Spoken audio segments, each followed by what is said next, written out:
Shalom, everyone. Today we'll discuss the big question about do mitzvot require kavanah?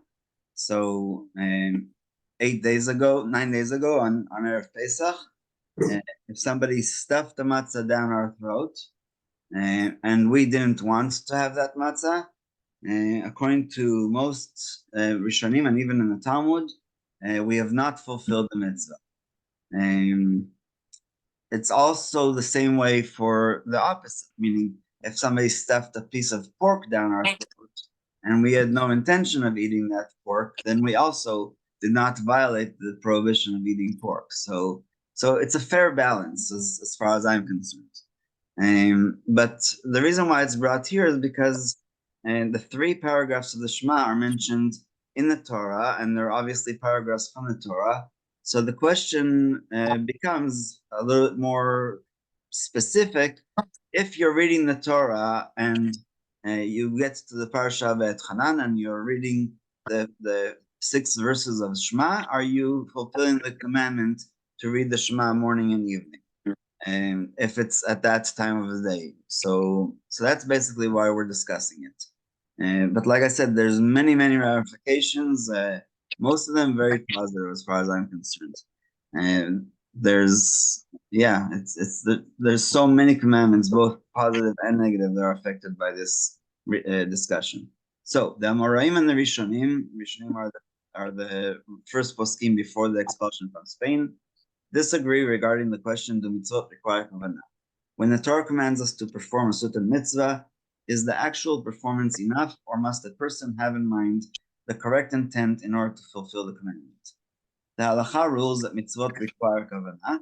Just as a person has a body and a soul, and one cannot live without the other, so too the mitzvot need both body and soul, the body being the act of the mitzvah, and the soul being the kavanah that accompanies it. In addition to that, there's also what the Lubavitcher Rebbe said, which was that the word mitzvah comes from the word tzav. Isaiah has a very interesting prophecy where he says tzav la tzav, kav la kav. And the Lubavitcher Rebbe explained that basically these are like electrical wires that connect us. So they connect us to Hashem, they connect us to the mitzvah, and therefore this kavanah is important. And so Rabbi Melamed continues, therefore, regarding a person who is reading the Torah portion of Parashat V'etchanan, in which the Shema paragraph is written, this is the first paragraph of the Shema, when the time to recite Shema arrives in the morning, if he has kavanah in his heart to fulfill the mitzvah of reciting Shema, he has fulfilled his obligation. However, if he continues reading as he was without having kavanah to fulfill the mitzvah of saying Shema, he has not fulfilled his obligation, and this is the conclusion already in Brachot and later on in the Shulchan Aruch.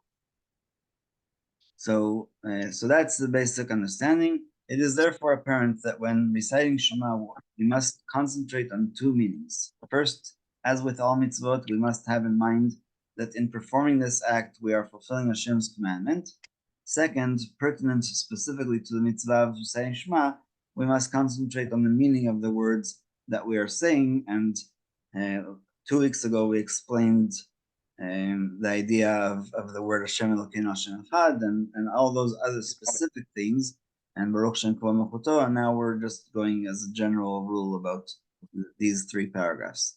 So while reciting the Shema, since the essence of this mitzvah is to accept the yoke of heaven, we are obligated to focus on the meaning of our words. As we have learned in Halacha 6, if one did not concentrate on the meaning of the words in the verse Shema Yisrael, he did not fulfill his obligation and must go back and read it with the required kavanah. So that's about the first one. We will now return to discuss the general kavanah required in the performance of all mitzvot. Sometimes one has implicit kavanah, and that suffices b'diavad. For instance, a person who comes to pray in a synagogue and in his prayers he recites the Shema paragraph, even though he did not explicitly intend to perform the mitzvah of reciting Shema, he fulfilled his obligation because he's there for that reason only, not just reading a passage in the Torah. For if we were to ask him, why did you say Shema, he would immediately answer, to perform the mitzvah. Maybe taking a different example, which may sound a little bit silly, if somebody comes to a wedding and he dances before the Chatan and Kala, he might not be thinking that he's fulfilling a mitzvah of misameach hatan v'kala, making them happy. But again, you're at the wedding because you were invited and because you wanted to make them happy, not because there's free food or like I said, it might sound silly, but that's the context of why you're there. Thus, in his recital, he had an implicit kavanah to fulfill his obligation. Similarly, someone who puts on tefillin, even though he didn't meditate on what he was doing, it is nonetheless clear that his only intention could have been to fulfill the mitzvah, and because implicit kavanah was present, he fulfilled his obligation. Nobody just puts on the straps of the tefillin to use as a blood stopper or anything like that. So the only reason why you would put on the tefillin is to fulfill the mitzvah as is commanded. Many people do not know that the main reason for the recital of Vayomer paragraph, so now we're skipping to the third paragraph, which we discussed in length because it was right around Pesach that we were learning this, and we learned about Rabbi Elazar ben Azariah saying that he never knew that we must say we must mention the Exodus from Egypt at night in the night prayer Mariv. So this is about that idea again. Vayomer paragraph is to fulfill the commandment of remembering the Exodus from Egypt, which is mentioned at the end of the paragraph. Those unaware of this fact do not fulfill their obligation, for even if we were to ask them why they said the Vayomer paragraph, they would not know that it was in order to remember the Exodus. They'll probably mention the tzitzit because everybody kisses the tzitzis.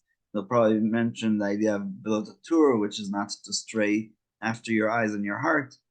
And so it's not that explicit. Apparently, there was not even implicit kavanah within them. Therefore, it is important to teach that the reason for the recital of the Vayomer paragraph is to remember the Exodus from Egypt.